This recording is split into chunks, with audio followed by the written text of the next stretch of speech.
Hello.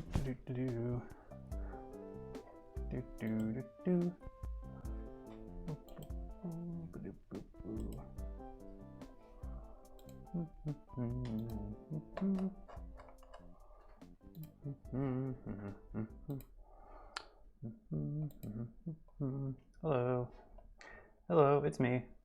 I am Zach Whalen. I am the professor. Hello. This is DGSE 395, Section 2. Getting started just a little bit late. Apologize. I had to help my wife with something and it took a little bit longer. We were just setting up our camper, but needed help her with that. So, hello. Good to see you online today. Got a few viewers are up to 8 on the Twitch thing. And by the way, the Discord has been acting weird today, so if you are trying to get through and Discord won't put your message through, then Twitch might work as well. If you need to chat there, that might work. So hello, hope you're all doing well. It's a nice warm autumn day, I guess. It's even though it is warm, most of my trees in my yard are changing. So as I'm standing out here teaching, I'm seeing all the leaves falling around me. I'm getting all this glare on my face here, but that should go away in about 10 minutes or so. We'll see how that goes. So I hope it's not too distracting. Also, of course, a difference you may notice is I have a brick wall behind me. That brick wall has actually always been there, but my green screen is usually in front of it, but it fell down, so I need to get it back up there. Or maybe, I don't know, it was something that obviously I made to be kind of temporary as an experiment, so but I know you don't care, but this is it. This is the you can see the darkness of it there. Oh yeah, I don't know why I'm showing you this. You don't need to see this. It's oh jeez. Okay. It's I mean, it's basically, it's like a quilt of poster board that I've like taped together. Like it's like 10 pieces that I've taped together around the edges, and then I taped it to the wall. And I think the humidity and also like I had a space heater out here last week when it was colder, and I think that like maybe being cold and then being warm all of a sudden, that did something to soften the glue on the tape, and so it fell. And it's no big deal, but it's just I haven't bothered to put it back up.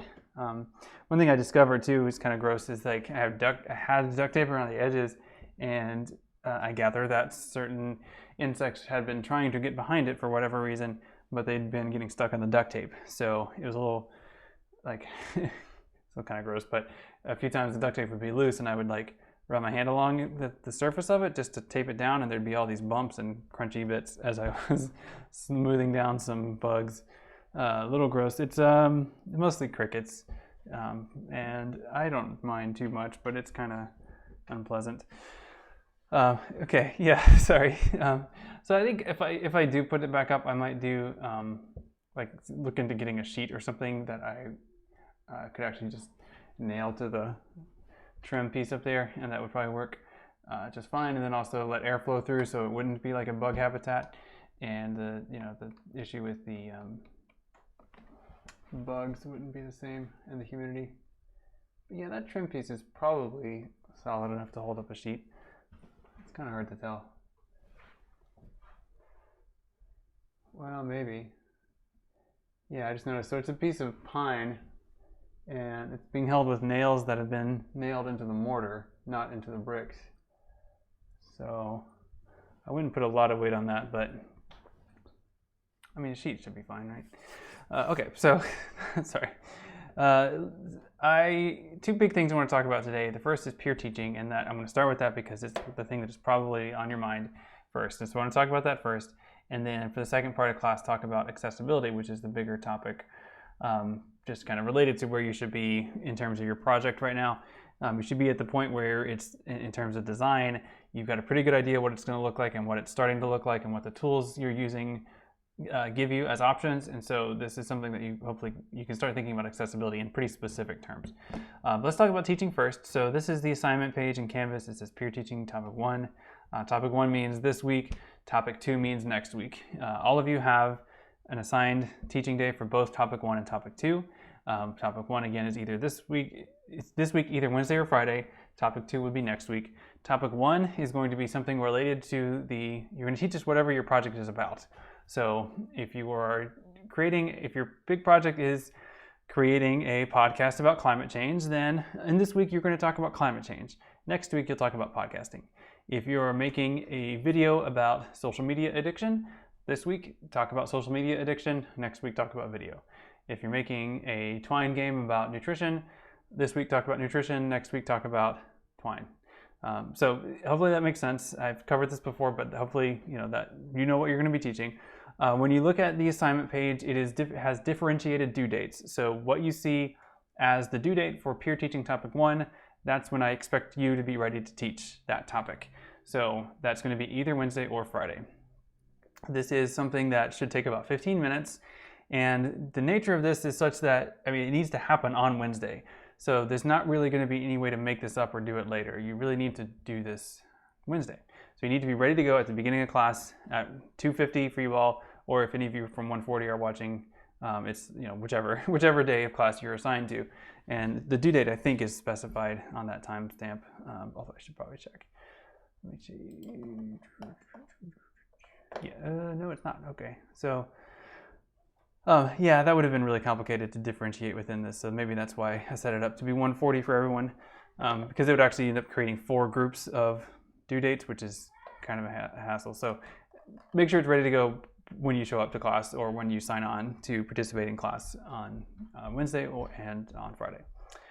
Okay, so in terms of the content and the way you approach this, just a couple of general ideas. This is a class where you've been learning some things on your own and you're getting ready to share them. I wanted this to be part of this class because I find that when I teach something, I get to know it a lot better. And in other words, I don't have to know it. I don't know if this will make sense, but I don't think you have to be an expert. I certainly am not an expert on many of the things that I cover in classes. And so I don't expect you to be an expert on climate change or nutrition or whatever your topic is. But I think you can know some things about it and help some other people know some things too. And that process of learning enough about something to organize your thoughts and present it to someone else, I think that works really well to help you learn something. It helps me learn a lot. So just for example, in the graphic novel class, I gave a talk. This morning stream was about a book called My Favorite Thing is Monsters. And I learned some things about it. And I feel like I know that book better because I've taught it. And so likewise, I think you will know climate change, nutrition, video game addiction, whatever your topic is, I think you'll know it better after you've taught it to someone. So that's a big part of this class. Normally in a non-pandemic semester, this would be peer teaching would be something that happens multiple times, 4 to 6 times throughout the semester, kind of scattered throughout the modules and so on. But for this one, I just decided to compress it into these 2 weeks. So hopefully this still works. The logistics will be pretty different, but I think the essence of it should still come through.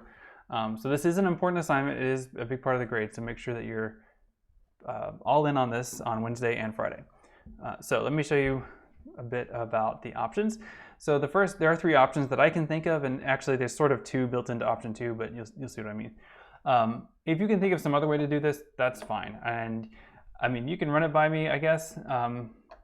But I really am putting a lot of trust in you to be able to figure out the best way to do your content, both because you know your content, and so you might have an idea about what the best format would be, and so I don't want to dictate the best format. It might not be what you would think of. Also, I just kind of trust that many of you are common digital studies majors, many of you have had classes in speaking, like public speaking or in small group communication probably, and you've had some practice in speaking intensive classes anyway. And so I kind of trust that you have the ability to put this together. All that said, if you want some advice, or if you're not sure where to start, then please reach out and I'd be happy to give you advice. I feel like you're going to be fine. And I'm not really grading this in terms of slides versus questions. And I'm not really getting nitpicky, or I'm not really getting into the details at all of how you teach this. So I want you to do it well. I think you will do well. It can be fairly laid back even, and that's fine.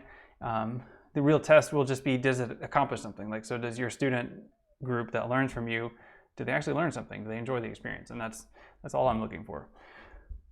So in terms of the format, logistics here are 3 options basically. So you can do something in person, and that of course is only available if you're coming in person, but the way that the numbers have been, if you are, any of you really can come face-to-face if you'd like to, whether or not you have been committing to the face-to-face cohorts. In terms of the face-to-face cohorts, it's still such a small number that honestly anyone could come on Wednesday if you're in the area and you feel like it. If you're nervous, just check with me ahead of time. But I doubt we will exceed our numbers, our capacity for the room. So yeah, so that's only available if you're local, obviously, and so there's other options for this assignment as well. But that would be, you could do it as a lecture, like you could prepare some slides and talk through it point by point if you want, or you could approach it more like a workshop where you show some people, show your peers something, ask them a question, discuss it a little bit, show them something else, ask them another question, discuss it a little bit. Like that's another way you could organize that. It is all valid. And then if you want to do this online, you could do either of those options online as well. You could deliver a live lecture online, kind of like I'm doing right now.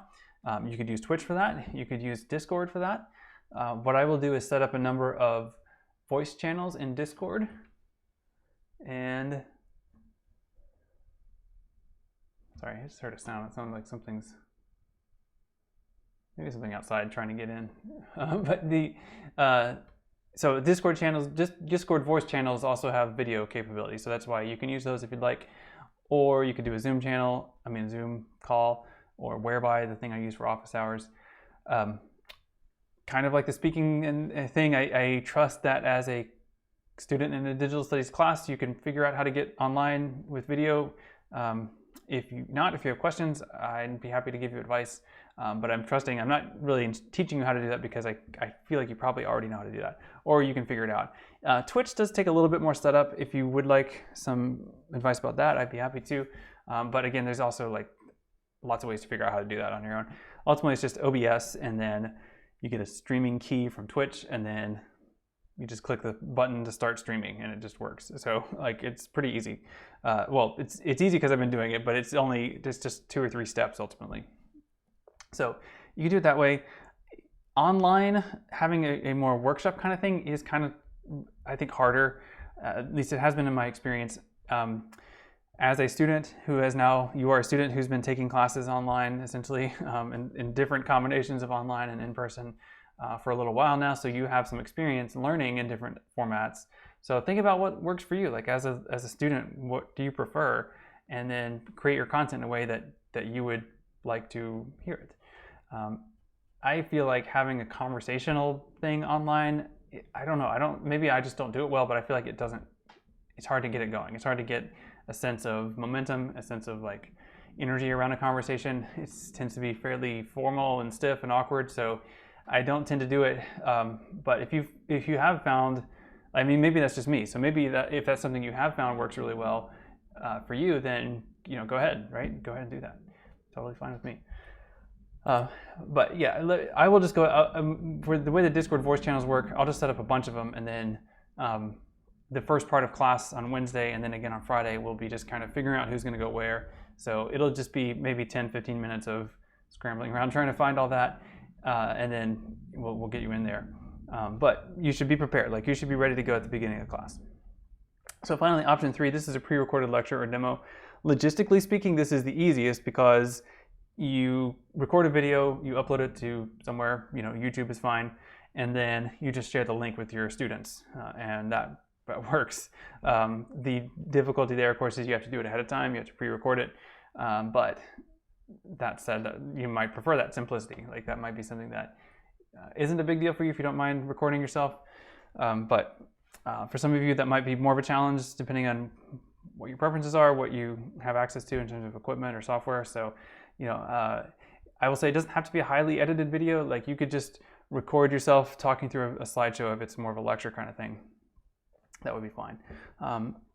That said, do think about it. Like again, you're a student, you've been experiencing lots of different kinds of online delivery of content. So think about like video lectures you've been in the audience for, and what works and what doesn't. If someone is just reading from slides, does that work for you? Did you learn from that? I struggle with that. Honestly, I feel like I pay attention better if someone is on camera, if I can hear them talking. So that's something I would recommend. I'm not going to insist on you appearing on camera, but I do find it works better, so I think I would recommend that. That said, there could be a good reason. Of course, there could be a good reason not to be on camera, if that's your preference not to be. Okay, so those are the format options I can think of. If you can think of another way, let me know.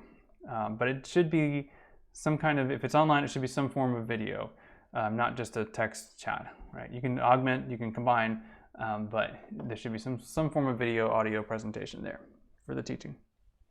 And it should be about, whatever format you do, we're looking for about 15 minutes of content, because hopefully we can go through 2, maybe even 3 rounds of this in class on Wednesday and Friday.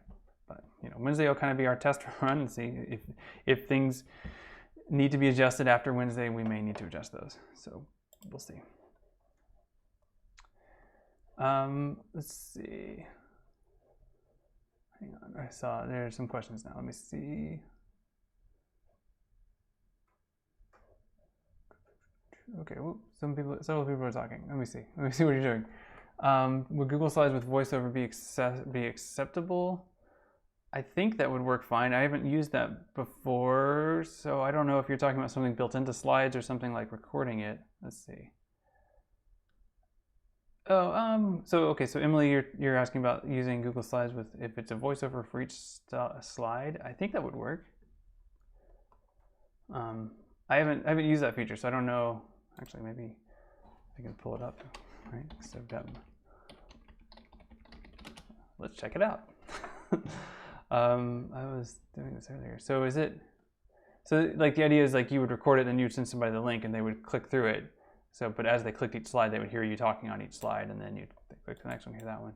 I can imagine how that would work. I think I've seen that kind of thing, but I have not done it myself. Maybe I should.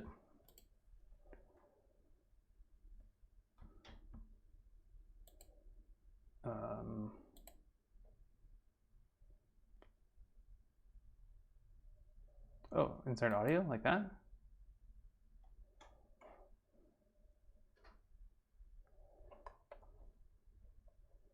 Those files would be pretty weird to put in here.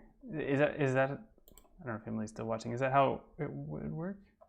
If not, yeah, it's JProbes 12. Just link to Screencast-O-Matic is a great way to do this too. So that might be easier.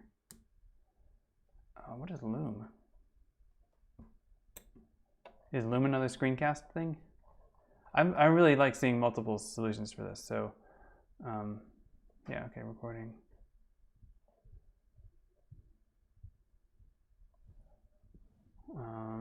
And Devin, I see your question. It's a little more complicated though, so let me get in, make sure that I hear what Emily is saying. So Emily's saying it's a recording for each slide, and then what is Loom? I mean, I know that that's something for weaving, but video messaging for work. Okay.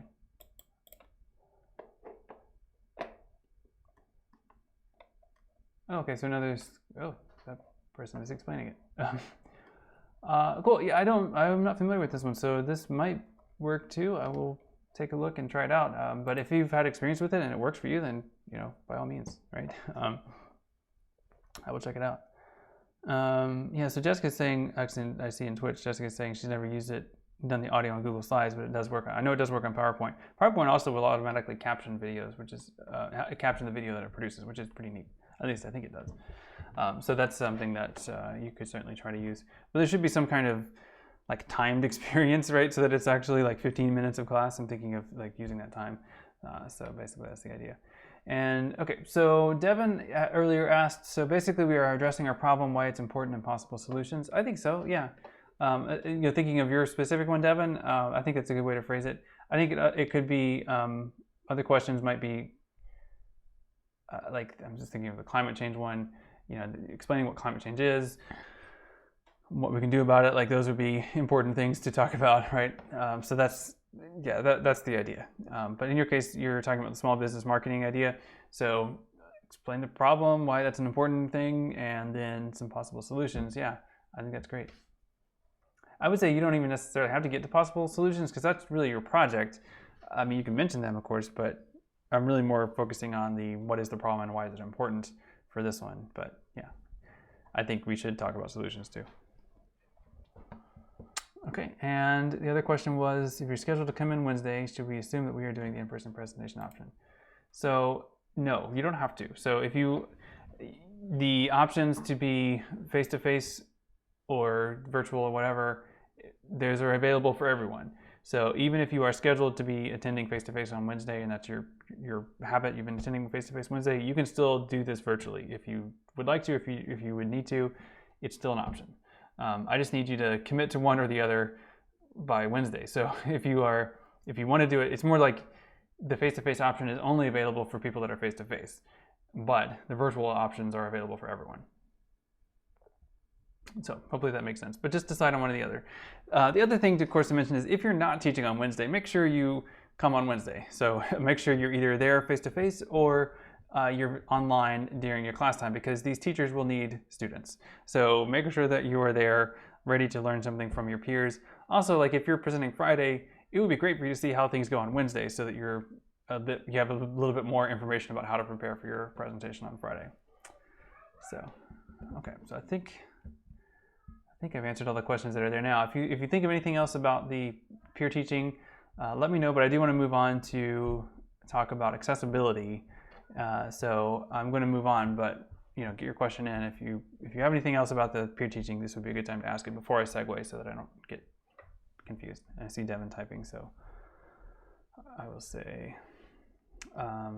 oh yeah, so Devin asks about what to submit in Canvas, and yes, everyone needs to submit something in Canvas, so let me show you that part just real quick. So I didn't mention the feedback yet, but there will be a form.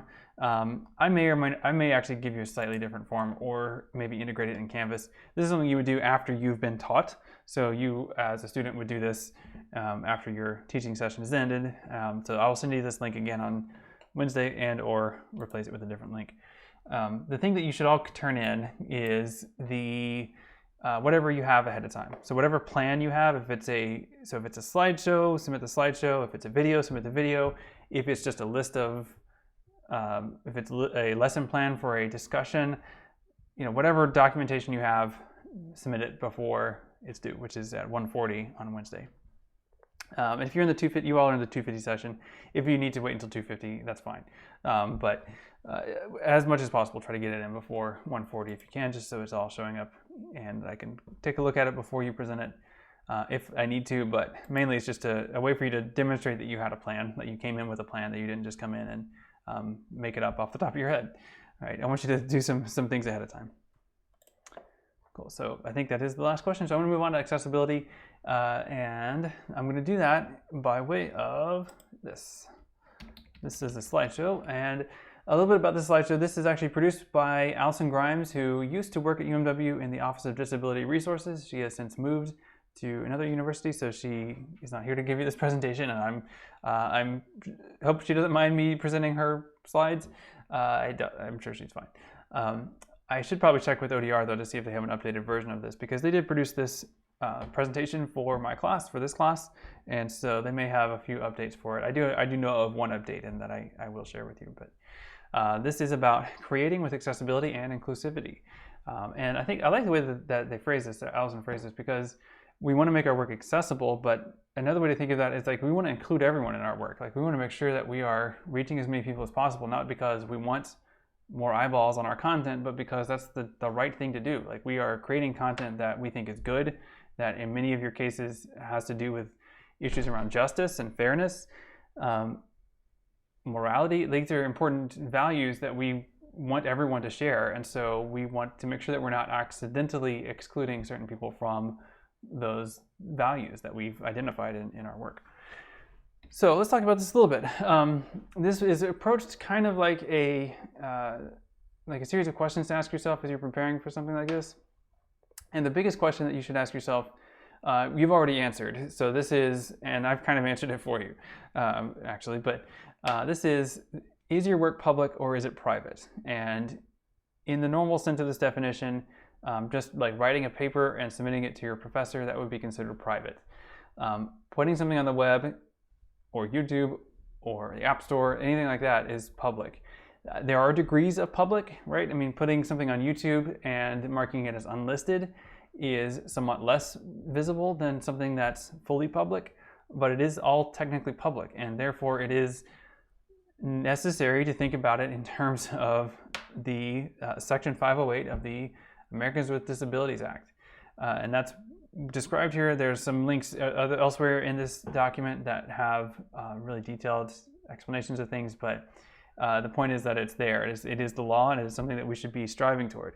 It is guidelines or best practices. It's not something that is spelled out in a statute that's like point by point in terms of what makes content accessible or not accessible.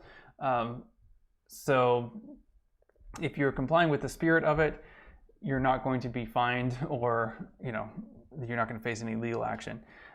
If you are not, though, or especially if you are a larger company, then you might be subjected to it. Like I, as the teacher of this class, I have a bit more visibility and also a bit more responsibility towards this. So whenever I create content, I try to think about it in terms of accessibility. I try to make sure that it is as accessible as possible, not just to you all, but to just anyone who might encounter this on the web. I do what I can, right? I'm not perfect, and no one is. And I'll show you a couple examples of things I need to do better in a few minutes here. But the idea is that we do our best to make sure everyone has access. And let's talk about this a little bit actually in terms of, let me jump over here. This is I'm jumping ahead a bit in the slides, but this is, I think, a good point to explain this distinction of what we're trying to accomplish here. So this is something called accessforall.pressbooks.com. This is a textbook or a field guide sort of to creating accessible content in the context of teaching. This was created by the staff of the Office of Disability Resources here. So Allison Grimes and Danielle.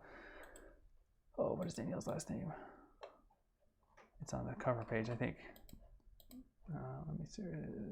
Smith, yeah, Danielle Smith. So Allison Grimes and Danielle Smith created this work at UMW, and I got to consult on as like a faculty peer review group, I guess, and so I saw early drafts of it. But I like this graphic to explain what we're trying to accomplish with accessibility, and this is sort of a philosophical distinction between accessibility and accommodation, but it's really talking about two different ways of solving the same problem or the same kind of problem. This image here is a metaphor. It's a metaphor that could actually be used for different kinds of equity and equality. Sometimes you'll see a graphic like this used to explain social justice kind of issues, but it also explains access. Like it explains access to content pretty nicely. So let's talk about it. So this is a three-paneled image. It essentially works like a comic, and in the first panel, we see three people attempting to watch a baseball game. There is a wooden fence between the people and the baseball game, and all three people are standing on the same height boxes. They're all standing on boxes. The tall person can see fine. He's standing on a box. The middle-heighted person can also see fine. They're standing on a box. But there's a shorter person who is standing on a box but is still not tall enough to see over the fence. So that illustrates the problem. There's a difference in access. These three people do not have the same access to the game. They are not all able to see the game currently. Obviously, this is a metaphor. In this metaphor, the game is your content. Like it's your podcast, your video, your Twine game, whatever it is. That as it exists initially without any thought about accessibility or accommodation, it may not be the same. Your ideas may not get through to everyone for reasons that have to do with that wooden fence, which could be different kind of barriers that are related to different disabilities that people have as they come to your work. So the second image gives you one solution to this. In the second image, the wooden fence is still there. The tall person is just standing on the ground and they're capable of seeing over the fence. The middle-heighted person is standing on one box and they can see over the fence.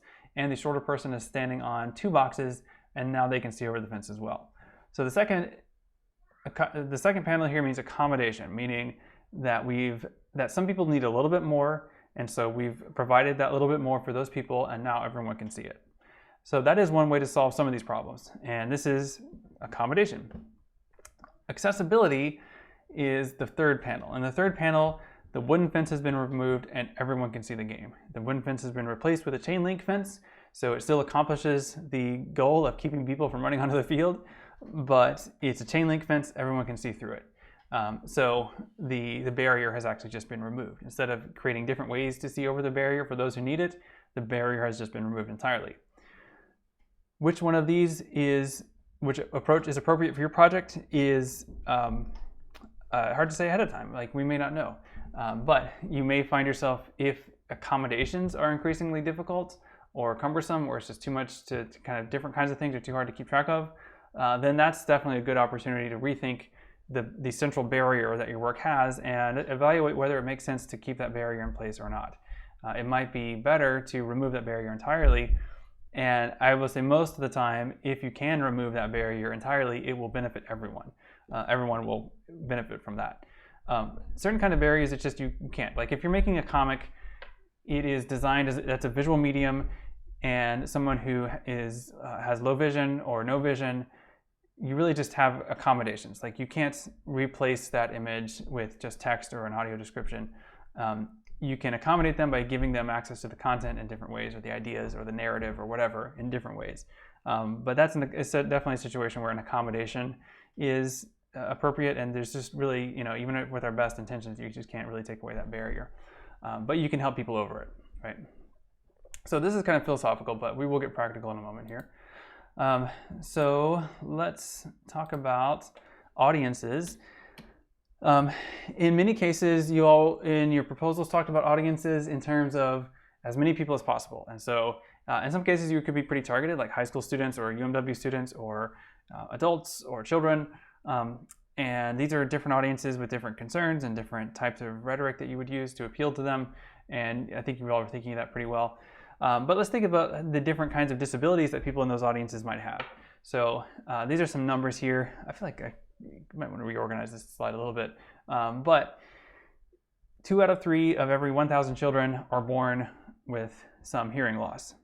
And so that's at birth. And as you look at these numbers, that the number of people who have some trouble hearing is actually much higher than that. And as you get older, as all of us get older, we are more likely to experience some form of hearing loss. So it's 2 to 3 children, and then it's 15%, 2 to 3 out of every 1,000. So that's like 0.2%. But then if you include all adults up to age 75, it's actually more like 15%, which is a lot. So this is something where if you are creating any kind of content that has audio in it, like a video or a podcast, you need to think about the users that won't be able to experience that content through their ears, like by listening to it. And the accommodation here is pretty straightforward. You provide a transcript of it. I say straightforward, but not necessarily easy. It can be very difficult and tedious to create a transcript, but it is important. And I definitely want you to do this if you're creating a podcast or a video.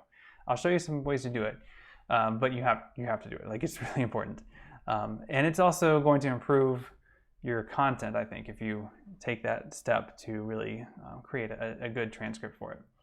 2.4% of U.S. population have visual impairment. And I think this means like significant low vision. Like, I wear corrective lenses.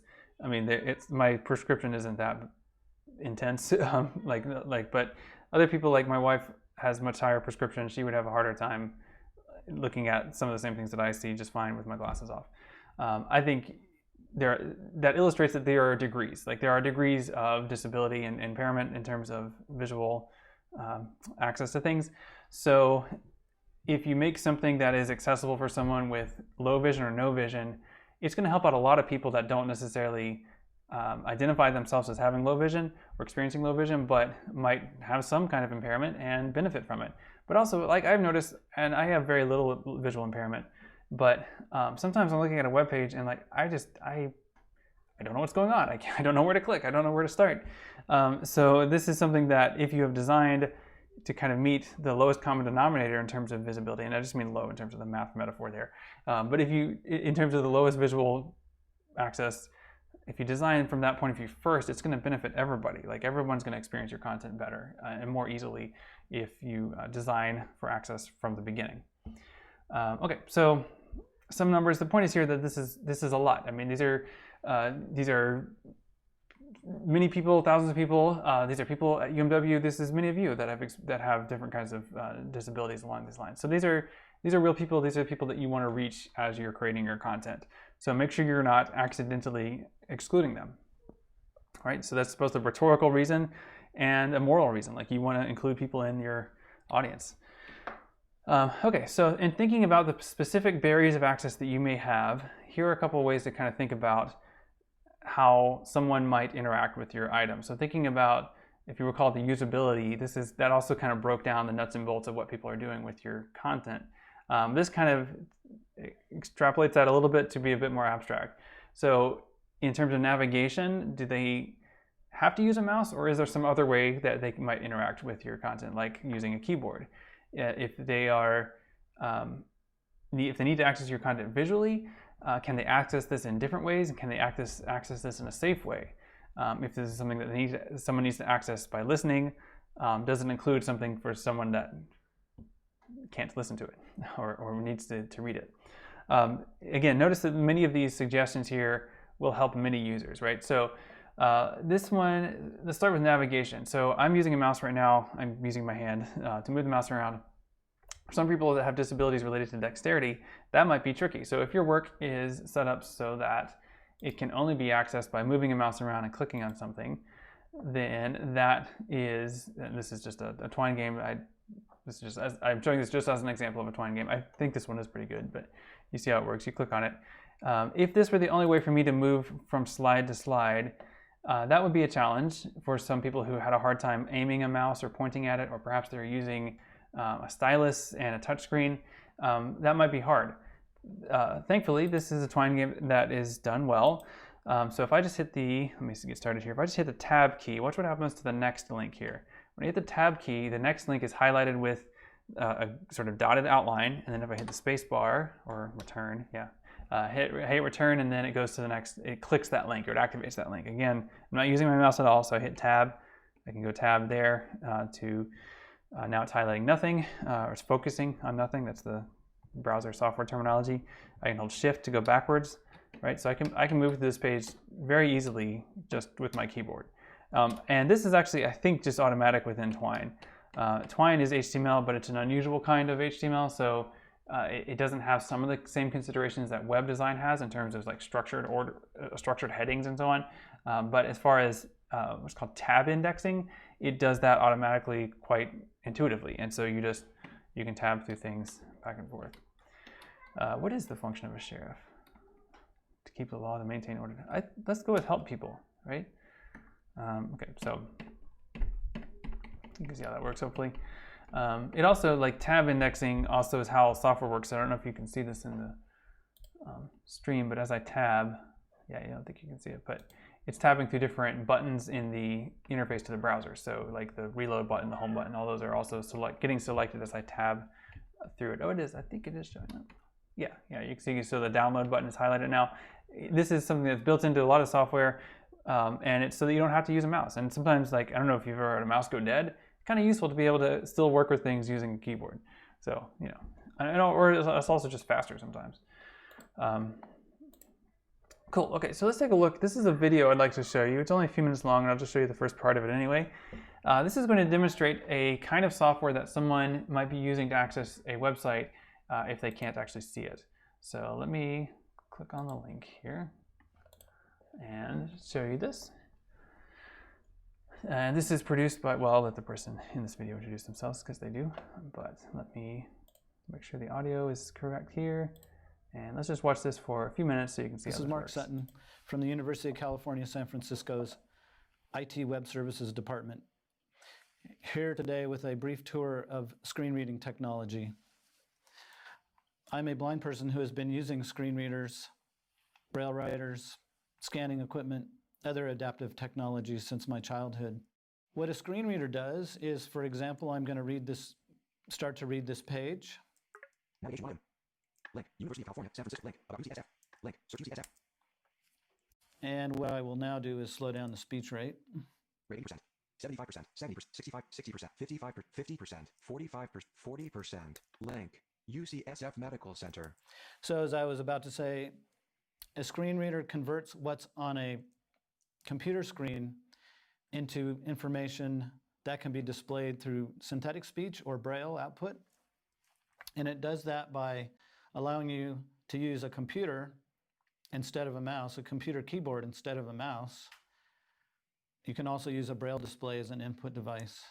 End of navigation. And what it does is it cleverly determines what's on the screen and presents you that information in a way that would allow for efficient navigation of these pages. So for example, I could just keep reading. Banner 3 items. Visited, link, image, home. Line by line, and we could be here all day. Or I could jump to the first heading on the page. Heading level 2. Search for heading level 2. You are here. Heading level 1. Make videos accessible. So as I'm moving down through the page, I can look for the category that interests me. And I'm just using commands built into the screen reader. So that's all a pretty simple description of what a screen reader is all about. Now I'm going to go over and show a few examples of how that can fall apart. So I have a couple graphics on this page. Mark Sutton hands on a MacBook Pro image. So the first one is well described and uses an alt tag You are currently on it. to describe what that graphic is all about. Now we go to the next graphic, Reader 042116.jpg. much less useful. So it's important to use those elements. It's also true for tables. So I'm going to move to a table. FDA approved medications. Table 3 columns, 5 rows. FDA approved medications. So the table is pretty self-explanatory, and I'm going to move into the table. Medicine. Approved. Column 2 of 3. And then if I go down into the table, Medicine. Tolbutamide. and as I Column move 1 of 3. across, Approved. 1975. Column 2 of 3. we're getting the labels for the column headers and row headers. So it's important when programming tables, forms, and other elements on the web pages to use the proper HTML codes. I'll go to the Table 3 columns. second table on the page, Medicine. Row 2 of 5 tolbutamide. and as I'm in the Tolbutamide. table, I move across it. Row. November 1995. I get a date, but I don't know what that date is associated with. So it's important, as I was saying, to include proper coding tags for all these elements. These are just a few.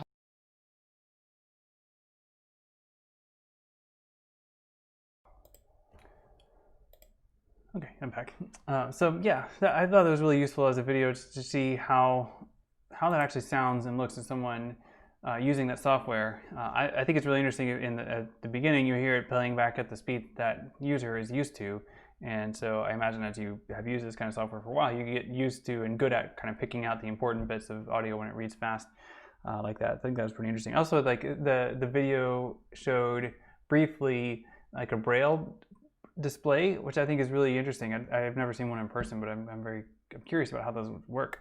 I guess it would just literally pop up the button or the whatever they're called, the bumps for Braille, so you could feel it as it came across the screen of that little display. That's a pretty interesting idea.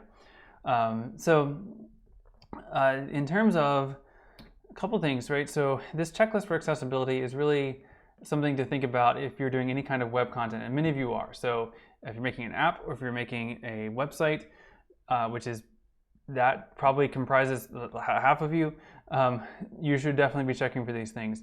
If you are coding this in HTML, like if you're writing HTML by hand, you should make sure you do these things explicitly. Think about color contrast, think about the structure, H1, H2, H3, use lists, use meaningful hyperlinks.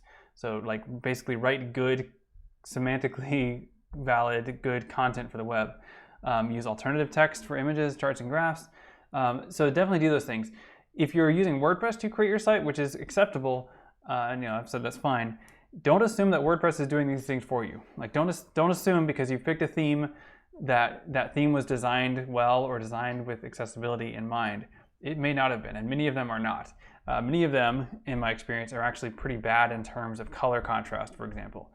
So make sure you look at that. There are several WordPress themes I've seen where the default text will be like 8-point gray Verdana, right? And then if it's a link, it'll be 8-point dark green Verdana.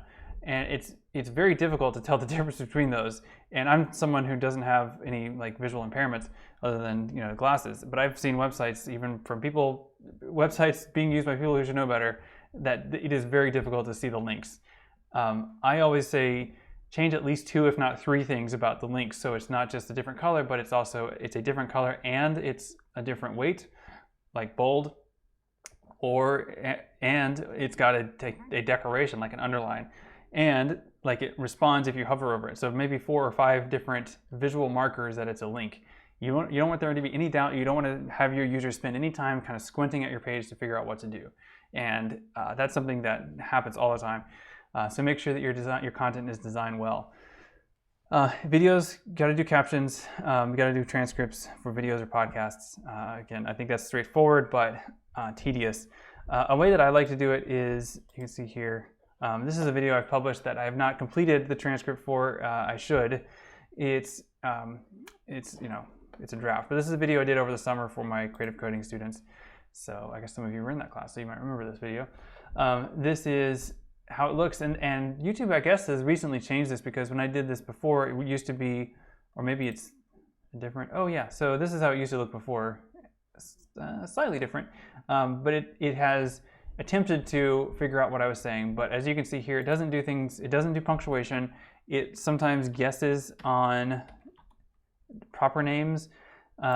So you after you've produced one of these videos for your project, let's say, you should go back through and correct all of the add all the punctuation, correct spellings of anyone's names, because if someone's accessing your content, they need to see that name. If they want to learn more about it, they need to know what to search for.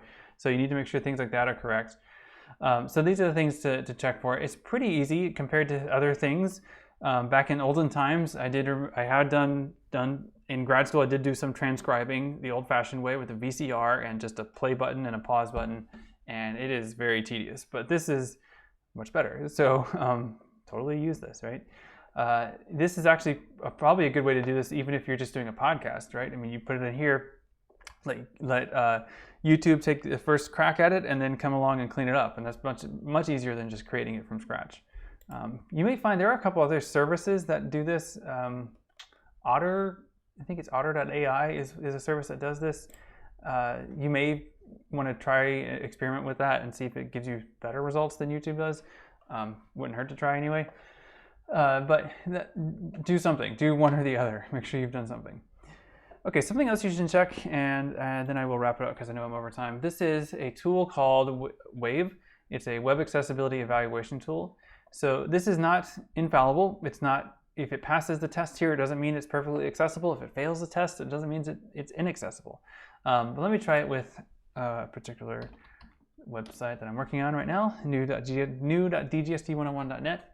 And I have not actually done this yet. I'm in the process. Like, this is a work in progress website, so I have not done a accessibility review on it yet, but I will hopefully be able to if it works. Yeah, I don't know why it takes so long to load sometimes. So let's take a look at the front page is totally just a placeholder. Let's take a look at, this one. I don't think is there any content here? Yeah, a little bit. This is pretty much placeholder content too. So let's try it. So the idea is you take a URL. I'll copy this URL to this web page and put it in this tool. I just had it up here. Well, it's wave.webaim.org, and you put the URL in place there, and then you run this tool on it, and you give it a chance to work through. There's also a browser plugin. What? No. What? There is a browser plugin you can use. Why isn't that working? Okay, well, I'm using Grav, and sometimes Grav compresses the content, and that could be why it's doing that. I did want to show you this, though, so let me see if I can do it on... No, that's not a good demo. I'll just do it on this page, so you can see how this reports. I have to figure out why it can't access that. Okay, so this is what we see on the right here. This is the W3 Schools page, and then what we see here is the analysis of it in terms of accessibility. This is an automatic tool, so it is often going to be just guessing, but it does tell us some things that if we were designing this page, we should take a look at. So it's noticed that there are 6 missing form labels. So if you have any kind of input, any kind of forms, which you probably won't, I think that's going to be something that most of you won't deal with, but those should be labeled and structured in the right way. And it's telling us here that many of these are not. It is telling us so that many things here are done correctly. That's what these little buttons pop out. So the green here means that it is labeled correctly in terms of having a language. that there is an H1 element that is the most important element here. It is, and it's semantically correct. These next and previous links, they don't have labels for some reason. But this table is structured right. So all these like blue and red and yellow, all these circles, these are elements that have been added by the Wave tool to say this is a note about it, and they're color coded based on whether they're good or not. So what is this? So interesting. So this is noting a low contrast between text and background colors. So notice how this is light red and white, and it's saying that red on white might not be enough contrast. Now we could say, looking at it, that maybe it is, right? This is a bit more subjective, and so this doesn't necessarily mean it's wrong, but you should kind of check on this, right? This is something that, if there is a better way to do it, if there's a way that we could do this with more contrast, that would probably improve it. So yeah, so pretty good actually. This page actually has a lot of content and issues, but not too many. So let's see what it calls errors. Is it just the, yeah, just the missing form labels. So let's see, which one is that? Yeah, well this is, yeah, this is a kind of quiz thing, so it's asking for input here, and so yeah, I don't want to get into the weeds of how this should have been done, but it's reasonable that they wouldn't do that here because that might give away the answer. Okay, sorry, loud car driving by or motorcycle. Anyway, so I'm a little bored over time, so I will wrap it up here. It looks like my view count is dropping. That's all right. When you have completed anything for the web, I would like for you to run it through this tool. Like if you're making a website, even as you're working, you should run it through this periodically just to kind of see if there's something you should pay attention to. Again, that's even and actually especially if you are using WordPress, because you cannot trust a WordPress theme. Many of them are designed to look neat or special, or they have a gimmick to them, and that's fine, but sometimes that gimmickiness runs against accessibility, and I want you to prioritize accessibility for these. Okay, I've been talking a lot. I need to take a break, and I'm sure you're tired of listening to me. So again, for Wednesday, make sure you're ready to go at the beginning of class. If you are a teacher, if you're a student, make sure you're ready to learn at the beginning of class on Wednesday. And we'll see how it goes. The first few minutes, certainly, at least the first few minutes will be logistics and sorting and figuring out who's doing what. But come ready, and it should go as smoothly as possible, hopefully. All right, well, I'm going to wrap it up here. Hope you're all doing well, whatever you're doing today. It's a nice day, an unusually warm day, so get out and enjoy it if you can. We have a few minutes of daylight left. The thing I hate about this time of year is the daylight. The cold doesn't bother me that much, but the daylight, the lack of daylight, that does start to get to me. So I'm going to try to get out and enjoy the last bit of sunlight if I can. So I just noticed I'm looking fuzzy. That's kind of weird. I should probably just turn off the chroma filter. But yeah, I'll mess with it later. Okay, I'm gonna stop the stream. See you later. Have a good day. Bye.